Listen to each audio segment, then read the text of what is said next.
It's green for go. They're racing. He says go. He says ta-da. And Tiger Tara rolls away from them on the home turn. Here comes another big boil over. Equine athleticism at its best. The king is in the castle once more. This is in one race. The rest are almost in another postcode. She is a star with a capital S. It's going to be a triple treat, a miracle three-peat. Ladies and gentlemen, you have witnessed history here at Menangle. What about that? It's getting right up on the sprint lane and it's going to bolt in. Hello and welcome to another edition of the Sunday session for Harness Racing New South Wales and the Sprint Lane. My name is Greg Hayes and it's great to have your company again this week. Still doesn't feel real. Been over 7 days now since we lost Greg Sugars. The shock and grief, it has been overwhelming for so many in the harness racing community. Greg wasn't just a brilliant horseman, he was a mentor, a friend to many, and a man whose passion lifted up those around him. And now, in his absence, the industry feels different. The races go on as they must, but there's a heaviness in every stride, a reminder of the person we've lost. The outpouring of emotion from everyone, the special tributes the different tracks have had, it's been a sad time for the sport, but one where we will have been able to reminisce about the good times and celebrate a special person. I sat and listened to the SEN special that Gareth Hall and Anthony Butt hosted last Sunday. All credit to Gareth. That would have been an incredibly hard job, and he handled it well, but to hear the stories from other drivers like Ants and Chris Alford, trainers like Andy Gath, it was just so heartwarming. Sometimes in this industry, people can be forgiven for thinking they're competing against everyone and there's no camaraderie, but I think Greg's passing has shown just how tight the harness racing industry is. The love the industry has sent Jess as she navigates a devastating time has been strong. Today, one of my guests will be leading Victorian driver James Herbertson. I haven't had James on this podcast previously, but I thought it would be timely to speak with him about the last couple of weeks he's endured.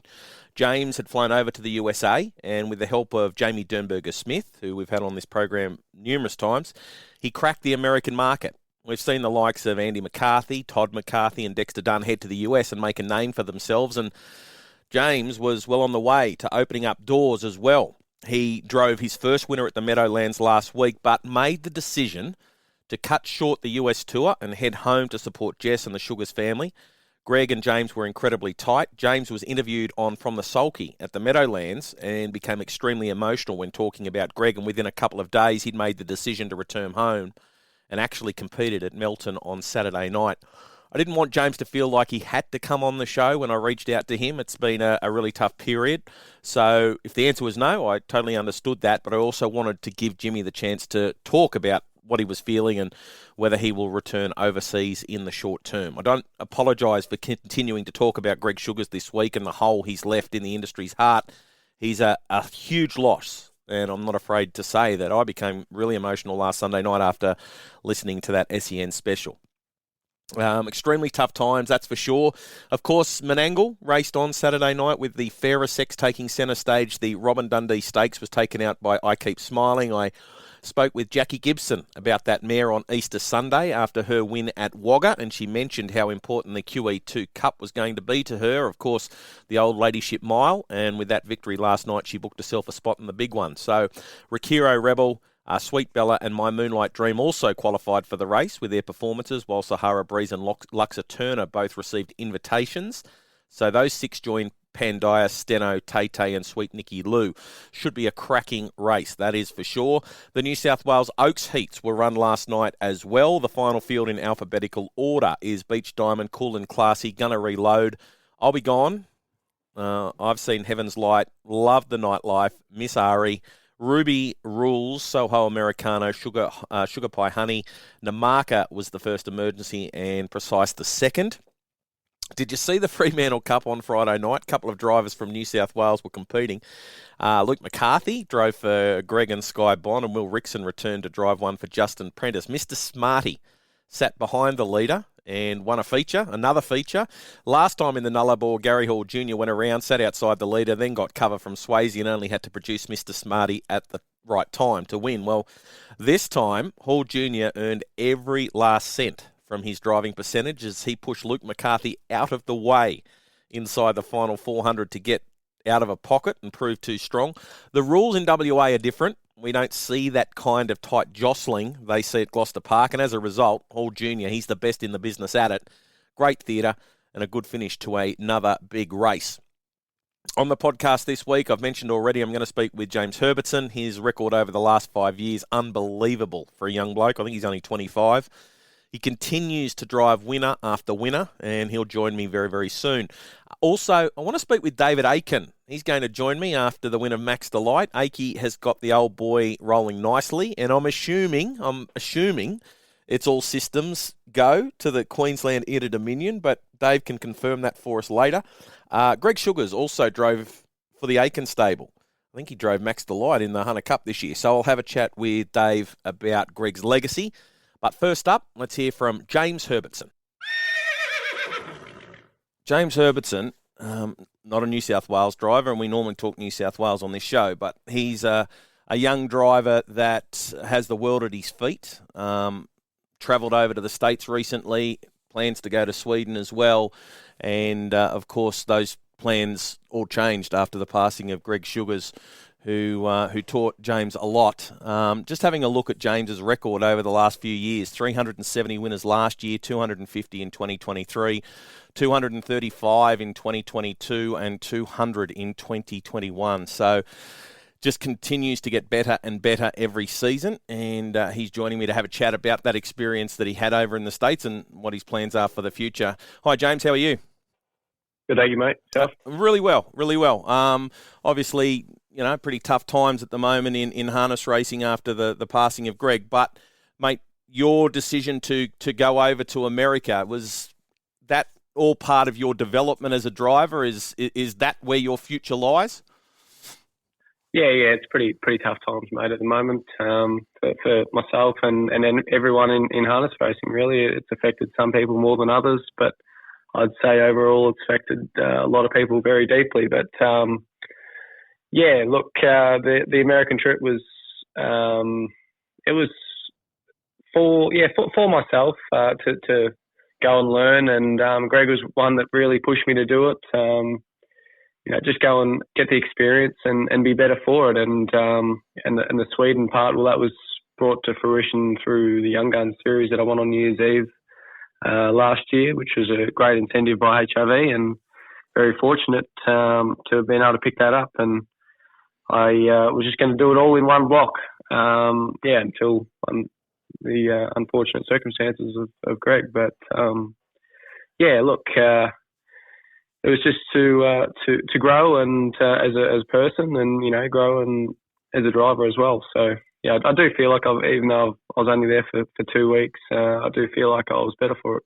Were you able to make some connections over there in the States with some well-known people?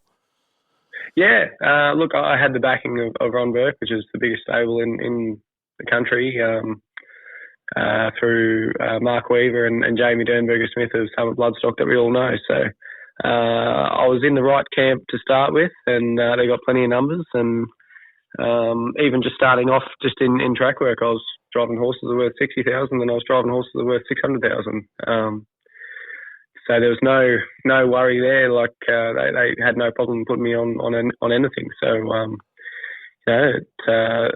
then people started sort of seeing that Ronnie was putting me on, and I started picking up outside drives. And the day that I flew out, I had a drive for Brett Palling and 2 drives for Ronnie at Pocono. So things were just sort of starting to get rolling, and I just got the winner on the Friday night at the Meadowlands, was pretty cool. And it had been pretty good so far.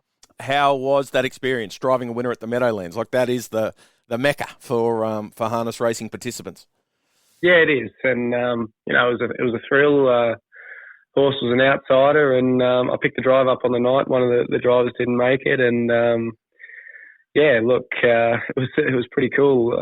I picked up another one earlier in the night, and it got beat a nose. So I was pretty fortunate to nearly drive 2 winners on the night. But yeah, one was more than enough, and a big thrill, and a night that I'll never forget.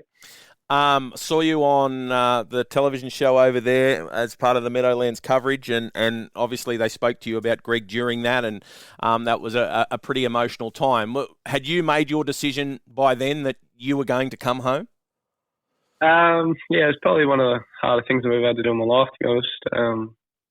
Speaking about him in that sort of sense and that soon to, I'd only found out that night that the previous night that he passed away, and I hadn't really been thinking too much at all, mate. I hadn't really been feeling that much either, except for just an extreme sense of I don't know, sadness isn't probably the word to use, but it had gone through my mind, but it wasn't until the next day that I sort of realised that I had a couple of drives at Chester, and I just realised I really wasn't in the right mindset, and I started thinking about Jess more then as well, and I just thought, no, look, I'm not meant to be here right now. I'll head home. So I booked a ticket that night and came back. And, did you work for Lara J Farms? Like that relationship, that friendship you had with Greg, that had been built over for a number of years, hadn't it? Yeah. Look, he took me under his wing. I wouldn't be able to put a year on it. I'd say probably 2019, 2020, somewhere around there. And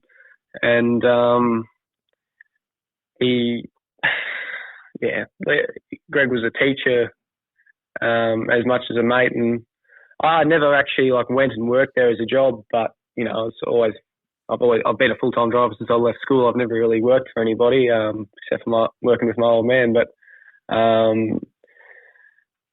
it wasn't so much a connection through that. It was just a connection through mateship and mentorship.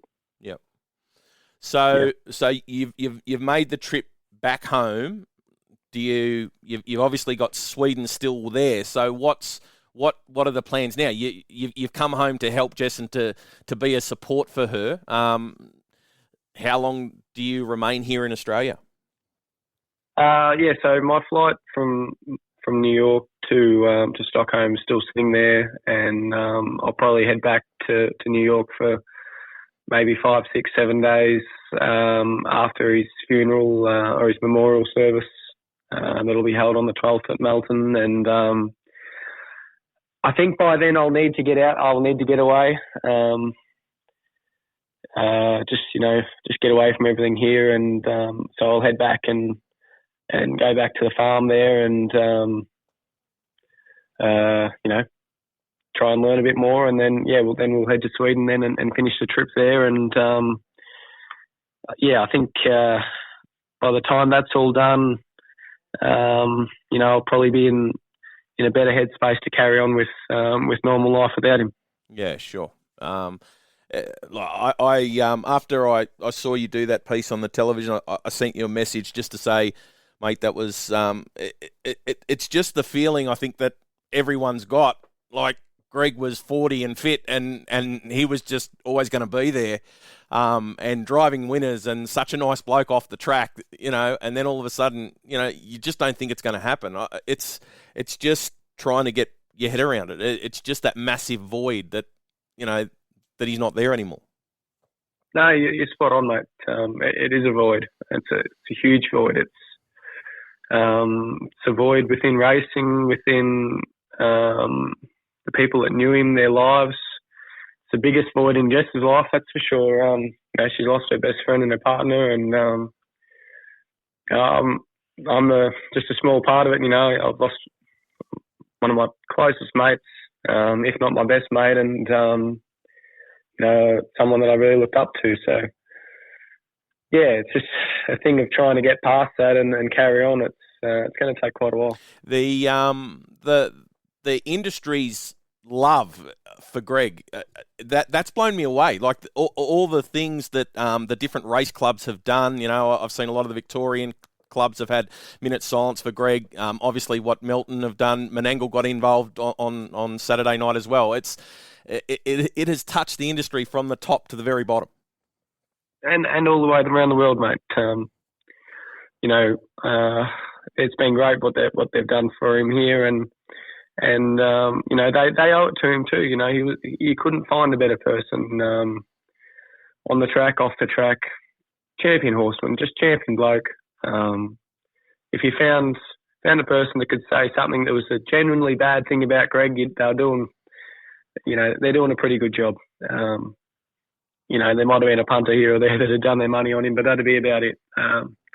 But even the day after we found out, I was just sitting in the driver's room at Chester and talking to Andy McCarthy about it all, and Jess sent me a message, and I said to him, mate, I don't know how to respond to this, and he nearly lost it there as well. And this is a bloke that hasn't seen him for quite a few years, and wasn't that close with him, but he knew the sort of bloke that he was and what he'd done for the industry, and that, and he was quite emotional himself. So from the southern hemisphere to the northern hemisphere, he touched an awful lot of people, and I think we're all very fortunate to know him. Yeah, like I was talking to Gavin Fitzpatrick last week, and Gav said that Zara had a fall on the Friday night at Newcastle, and Greg was at the hotel messaging Lisa Fitzpatrick to see how Zara was. Like he was that sort of bloke. Like he's sitting down there watching the races in his room, and he's seen a fall. He's then got on the phone to because he obviously was he had the horses there with Blake and Lisa, so he's on the phone or messaging Lisa to see how Zara was. Like that's the sort of bloke he was. Like there were no airs and graces about him. Just a lovely guy. Just down to earth, and just a good bloke, mate. Just the essence of that was Greg, and you got to feel for Blake. His daughter had another shocking fall that night, and he was one of the first people to know about losing Greg, and he was there with the police and that hotel. So he had a really shocking 24 hours there, and you got to feel for him, but. I'm sure he'd say the same thing, that he was fortunate enough to be able to call him a mate. Mate, do you know Jess better than I do?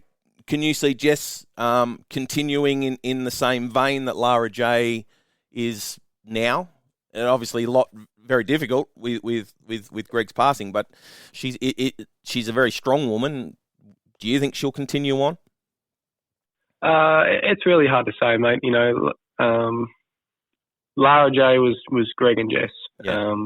It was a team mindset from day dot, and I think everybody saw that whenever Greg won a big race, he was the first person to congratulate his wife on it as well, and you really saw the team sort of mindset behind it all. And with half the team gone now, it's hard to see it carrying on. In the same leaps and bounds that it was. I honestly don't really know, and I can't really answer that question, mate. But all I can say is, the team sort of, the team's not the same. It won't be the same, yeah. Mate, I do thank you for joining me. I just wanted to have a chat with you about that decision to come home. You obviously had, the gate had opened for you in America. You had your name out there, and you made the right decision to come home and support Jess and support those that needed it. And mate, you're already high in my opinion, but you went up even higher, and I just wish you all the best of luck, especially when you get back there and get to Sweden. I know you'll represent Australia very well. So mate, all the best of luck. No, I appreciate it, mate. It's unfortunate circumstances, but at the end of the day, I wouldn't have been able to do any of it if it wasn't for Greg in the first place. So sometimes you just have to put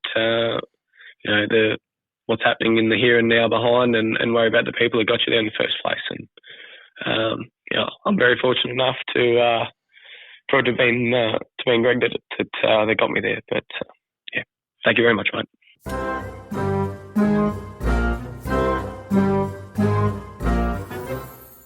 Now he gets to work here on Max Delight, and as they straighten, 27.80 says, come on Maxie, let's go. And Max Delight has quickly darted 8 metres in front of Terry Ravishing Sloy. Then came Major Perry, J.O.K. and Pete said so's trying to launch from the back. Max Delight's the leader. Out after it, Major Perry. Further out of the track, Pete said so. But it is Max Delight in front. And Max Delight is going to win another one here at headquarters. Goes home to beat Pete said so. Well, the old boy just keeps on going. Max Delight, another victory at headquarters. He's racking up wins very easily at the moment. He's won 2 of his last 3, and those 3 runs have all been since the Miracle Mile. And David Aiken, his trainer, is joining me to have a chat. Hey, Aiken, how are you? Good, Greg. Mate, the old boy, he just keeps on going. Yeah, you think that Miracle Mile campaign was pretty tough for him because we went to Newcastle and we raced the week before, so we ended up having like 4 really hard runs, quick miles. They went that track Ilford at Newcastle, and then before that he went a 48 mile, and then he had to go around the heat and then back up for the final. And you think, how they're going to get, come out of, like, he came out of the Dominion series and he's come out of a Miracle, like those, as I said, those 4 hard runs, and you think, oh, gee, I hope he's 9, and you think, oh, I hope he can keep him to the level he was. But then Greg, I think he really just likes racing, and he likes being around the place. He's virtually been in work for 5 years. He's had little spells here and there, but he's virtually, so he's just, he likes being, in the stables, getting fed and doesn't work all that hard, and goes to races and just performs so well. So he raced in the Miracle Mile on the 8th of March, and then you raced him again on the 5th of April. So he had 4 weeks there, and you trialled him on the 26th of March. But did he have any, like a couple of days in the paddock, or do you just keep him in the stable? No, he had a week. He had a week. He had a week in the paddock and that here at Menangle, and he had time off. But that's all. He has like a week here, 10 days off here, but he's never really. He hasn't left Menangle since we've been back here. We've been back here 15 months. Mm. But we've got the paddocks here, so I can just sort of keep taking him away and taking him over, sort of thing. And got the water walker, which is sort of, it's a good aid for us. And so. But as I said, he's an old horse. It's very hard to give them long spells and get them back to the level they're at. Did you have any concerns last night? There was a fair bit of cat and mouse going on down the straight the first time, and I wasn't sure where Will was going to end up, and then all of a sudden he decided to put his foot flat to the floor, and it changed the complexion a little bit.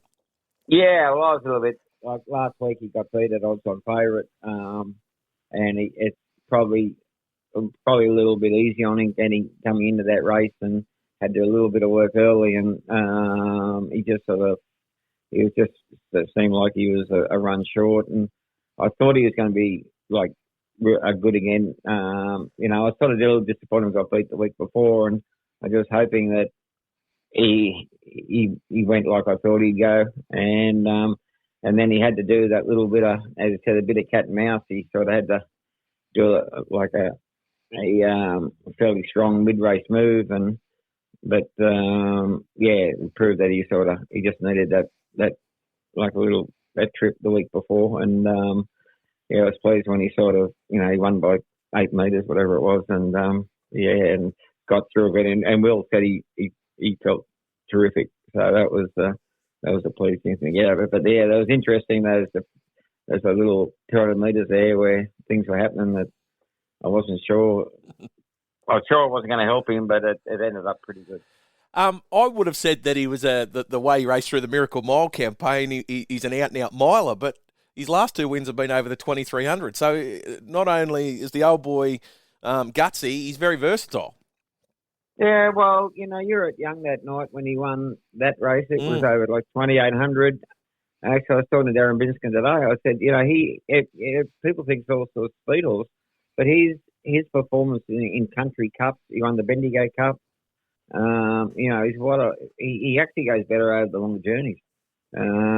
He's 2300. He's very good over the 2300, and because I think his racing manners, you're relaxed. So he's such an easy horse to drive, and now he sort of backs off when you want him to, and goes when you want him to. So yeah, I think he just sort of relaxes and yeah, no, if you go through his form and remember when he run the Derby as a three-year-old 2,400 metre, and they went a world record, so he's that distance never worries me. And the same in the Dominion, he was good in that again, yeah, and that's where there's a lot of horses at Menangle. They're used to the mile, and they just sort of, some horses just don't handle that 2,300. I was just having a look through his record, and he obviously doesn't mind an inter-Dominion campaign. Are you eyeing off Queensland? Yeah, we are, Greg. I thought he competed well. Of course, Leap to Fame.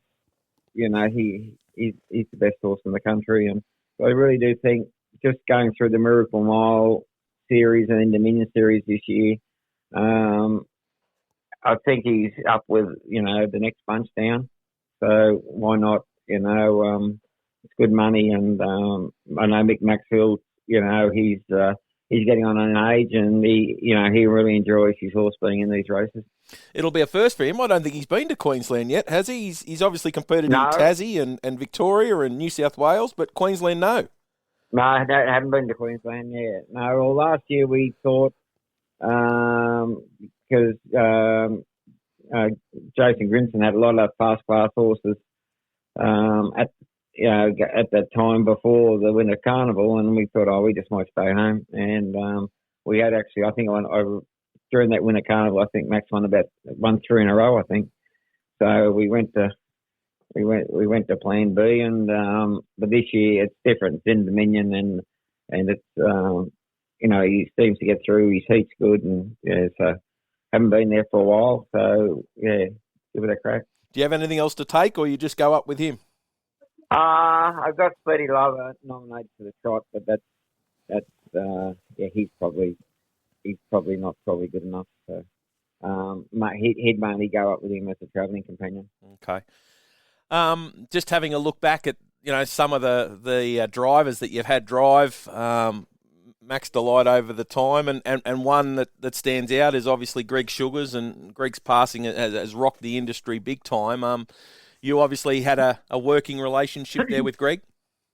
Yeah, when Greg first came over, like he did a lot of my driving, especially for my owner Brendan James.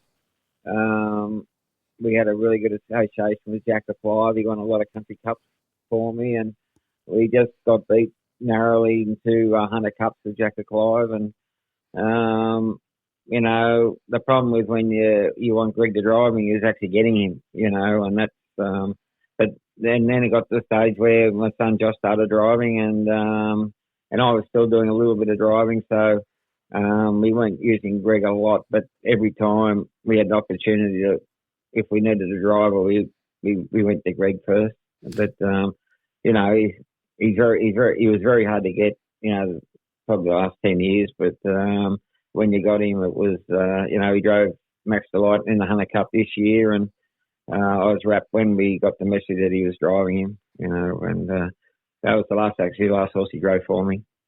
Just listening to guys like Andy Gath speak and Anthony Butt speak about Greg, the fact that people had sent him out on a horse and he'd bring a horse back to you. Like, as a freelance driver, sometimes they don't care. They throw the reins to you at the end of the race and it's all done and dusted. But Greg made sure that, there was a horse there for next week.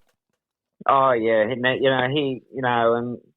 you got to remember that his dad was a champion,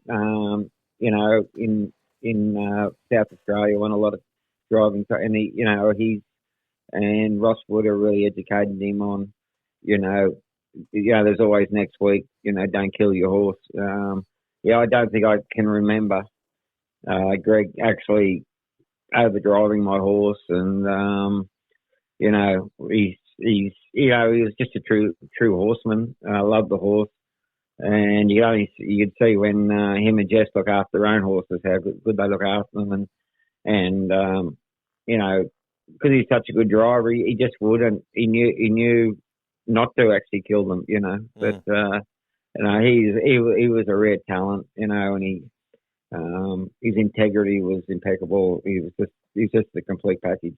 Mate, just quickly on your health, how's everything going for you? Yeah, no, it's all good. I finished radiation a couple of months ago, and I got a good report. So just got to keep getting the blood count ticked off every few months, and I'm still on a little bit of little treatment with tablets, which is nothing. So no, it's going good. They gave me a good report, so fingers crossed it keeps going, and I feel fit, and yeah, so. No, everything's good. Beautiful. All systems to Queensland then. It's something to look forward to for you. Getting out of the cold. Colleen will go as well? Yeah, probably. Yeah, there's a bit going on at home. My daughter's pregnant, so she's more... she might be needed elsewhere. Yeah, she's very... that's our first grandchild, so she's... very excited at the moment. So, yeah, Max is running a distant second at the moment. Mate, great to catch up with you today. Thanks for having the chat, and good luck when he goes to Queensland. Yeah, thanks, Greg. Thank you. Winner, winner, chicken dinner. Winning. Hey, that's pretty good. Winner! That was legitness. That I say, all right. Wow, winning. Bam!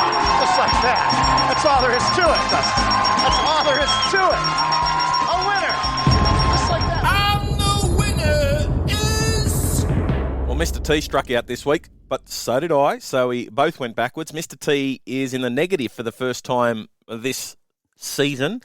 He's negative $4.60. I'm negative 82. So with only May left in autumn, I need to find a few winners. Mr. T first. He's gone Bathurst Wednesday, race 1, number 5, 10 minutes for Nathan Turnbull and Jai Coney. Missed the placings last time out, but before that won 3 of its previous 4. Jet Turnbull driving plenty of winners at the moment, but so too is young Jai Coney. They are a great 1-2 punch for that Turnbull stable, so maybe another winner for his record, says Mr. T. That's race 1, number 5, 10 minutes. And go to race 7, number 9, Tasby Mickey for Aaron Williams and Matt Rue. Was placed last time out and did win 4 starts ago. Tasby Mickey has drawn the inside of the second row, so Matt Rue might need to produce something a little bit special. But Mr. T believes it can win. So that's race 7, number 9, Tasby Mickey. Now for me, heats of the regional champs at Menangle on Tuesday, and that's where I'm going. Race 6, I'm going to tip El Camino. Horse number 10 needs a lot of things to go his way, but with the draw, I think he can get a nice smother and might take some holding out in the late stages as long as he gets coiled up and just save for the one run. So that's race 6, number 10, El Camino. And then race 7, number 7, Mr. Blue Chip. First up from a spell for Daniel Rowell. He trialled well at Menangle in the lead up to this. The times have been good. Wide draw's a little bit of a concern, but he looked very good late in his prep when last in work. So I'm going to go with him on spec. That is race 7, number 7, Mr. Blue Chip. Fantasy Harness Racing, Manning 90 has a 1-point lead over Boilover. So it's 10,142 to 10,141 with Larry and Harry back on 10,020. My team hasn't improved despite that extra trade. I'm down to 164th overall. Boilover won the week with 869 in front of Tommy Hudd on 861 and Dynamic Poplar on 853. I can't believe a couple of posts complaining I read about the competition giving everyone an extra trade after Greg's passing. Something tells me everyone needs to look at fantasy harness racing as what it is. And people competing need to understand there are bigger things and concerns in the world than people getting an extra trade when the industry is mourning. Anyway, that just about wraps up the podcast. Big thank you to Jimmy Herbertson for joining me. Very tough time for him. And also David Aiken, 2 great fellas, great with their time. Good to speak with them both. Hope you've enjoyed the podcast. I'll be back again next week for another edition of the Sunday session, but bye for now.